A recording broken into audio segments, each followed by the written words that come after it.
হদ দুয়ারি না আইয়া প্রতি সকালে আইয়া দি হদ বেলা বাইরে আর বেচে উনারা ওদি পানি নষ্ট দেখে না বাইরে যে দোয়া করে তো দেখি দুনে যে দুনে যে রায় না কর দুয়ারি ভাঙি রাজুর বন্ধলে মাইদের করি কিনা আমরা রাখি আরে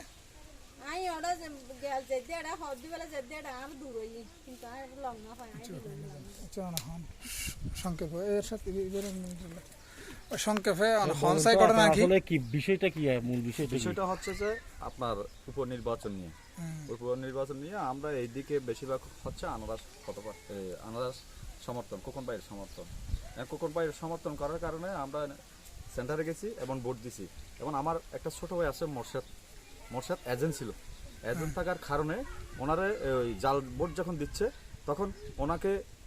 উনি যখন বাধা দিচ্ছে তখন ওনারা চুল বেড়া দিয়ে রেখে নিচে লামা দিচ্ছে উনি তারপর আবার উঠছে এরপর আমরা শান্তিপূর্ণ ভোট প্রদান করে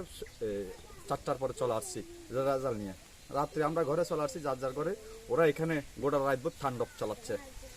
সন্ত্রাসনে এবং বাংসুরের ঘটনা আজকে সকালে আমাদের এখানে প্রায়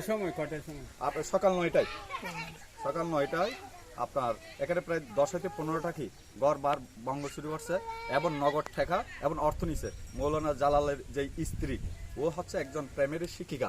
হ্যাঁ ওনার ঘরে ওনার ছেলেরা ধাক্কা দিয়ে ঘর ভাঙিয়ে ওনার থেকে নগদ ঠেকা বাঁশখালীর বাহাটছড়া রত্নপুর এলাকায় রমজান আলী চৌধুরীর বাড়িতে আজ সকালে নির্বাচনকে কেন্দ্র করে এখানে যেহেতু গতকাল নির্বাচন হয়ে গেছে আজকে এখানে তাণ্ডব চালানো হয়েছে অসংখ্য লোকজন এসে যারা একটি প্রার্থীর পক্ষে কাজ করেছেন এজেন্ট ছিলেন জাল ভোট দিতে বাধা দিয়েছেন তাদের উপর তাদের বাড়িঘরে হামলা চালিয়েছে আচ্ছা কি কেনা করে হনসাই হালা নির্বাচন হওয়ার পরে জি হালে তো শান্তিপূর্ণ ভোট হইয়ে হ্যাঁ আজকে কি অবস্থায় জান হন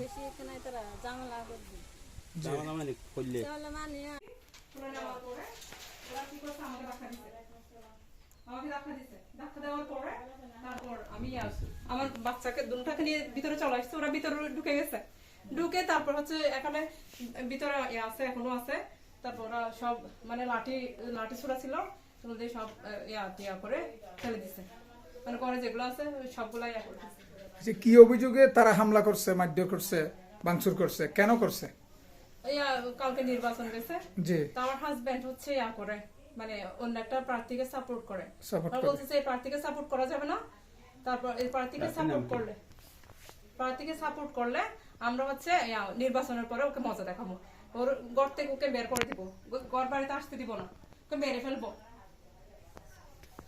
কোন প্রার্থীকে সমর্থন করছিল